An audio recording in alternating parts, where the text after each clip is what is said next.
जो भी लोग थे वो, मैं नाम नहीं लेना चाहूँगा बार बार क्योंकि सबको पता है, जिन्होंने भी बाबसीत गेट पे एंट्री करने की कोशिश की और हामिद अंसारी साहब पे हमला करने की कोशिश की। सबसे पहली बात, एफआईआर तो होगा ही होगा उनके खिलाफ, लेकिन जब तक ना जुडिशियल इंक्वायरी होगी उसकी, तब तक हम धरना खत्म नहीं करेंगे। दूसरी बात, उनके समर्थन में जो सिविल लाइन थाने का एसएचओ आया था, जब तक ना उसका सस्पेंशन हो जाएगा, कोई हटे या ना हटे, मैं ये बात वाजिया करना चाह रहा हूँ आपसे कि धरने से बिल्कुल भी हम लोग नहीं हटेंगे जब तक ना उसका सस्पेंशन हो। और दूसरी बात, तीसरी बात, जो यहाँ का सांसद सतेज गौतम है, जो इस तरह के राइट्स करवाना चाहता है, ठीक है, क्योंकि मुझे ये भी सुनने में आया कि उसको इस बार टिकट नहीं मिल रही है, और टिकट को हासिल करने के लिए जो वो इस तरह की हरकतें करवा रहा है यहाँ पे, जब तक ना उसके खिलाफ सख्त से सख्त कार्रवाई हो, जब आतंकवादी भड़कावे के लिए या रेप के लिए वहाँ कठुआ डिस्ट्रिक्ट में जो आसिफा का रेप हुआ, जब उसमें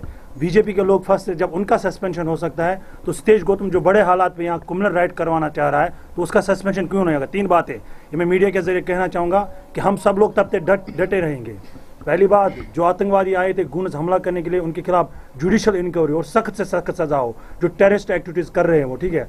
और दूसरी बात यह है कि जो हामिद अंसारी साहब पे अटैक था, डिस्ट्रिक्ट एडमिनिस्ट्रेशन ने क्यों यहाँ पे सिक्योरिटी नहीं प्रोवाइड की थी, एसएसपी ने क्यों नहीं प्रोवाइड की थी, उनके खिलाफ भी सख्त से सख्त कार्रवाई होनी चाहिए और जुडिशियल इंक्वायरी होनी चाहिए उनके खिलाफ। और जो यहाँ का एसएचओ था, समर्थन में आया था गूंज और उन गुंडे, उन आतंकवादियों के समर्थन में, उनके खिलाफ भी कार्रवाई होनी चाहिए। जब तक नहीं 3 चीज़ें होंगी हम हटेंगे यहाँ से नहीं।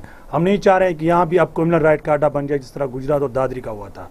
बस ये हमारा अटेम्प्ट था। एक तो हामिद अंसारी साहब का प्रोग्राम डिस्टर्ब करना, उन पे अटैक था, अलीगढ़ मुस्लिम स्टेट अटैक करना था, ताकि दंगा करवा के वो 2019 का इलेक्शन जीते और कर्नाटक में इलेक्शन में वो अपीज करे नॉन मुस्लिम मेजॉरिटी से। और दूसरी बात, कुछ लोग इसको हिंदू मुस्लिम रंग देना चाह रहे हैं। मैं उनको आपके माध्यम से कहना चाहूँ, ये हिंदू मुस्लिम की लड़ाई नहीं है, ये हिंदुस्तान की लड़ाई है आरएसएस के खिलाफ। जो गवलकर हैं और गवलकर की आइडियोलॉजी से, सावरकर की आइडियोलॉजी से, जिन्होंने पहले हिंदुस्तान को डिवाइड करने की कोशिश की थी और वो उस मकसद में कामयाब हुए, पाकिस्तान और हिंदुस्तान का ये डिवीजन। लेकिन अब नहीं चाह रहे कि हिंदुस्तान का फिर से एक बार डिवीजन हो इस तरह के कम्युनल राइट्स करवा के, हिंदू मुस्लिम दंगा करवा के। ये हिंदू मुस्लिम और जो अलीगढ़ में इस वक्त मूवमेंट चल रही है, ये movement of the nation against the RSS and such kind of terrorist activities हैं।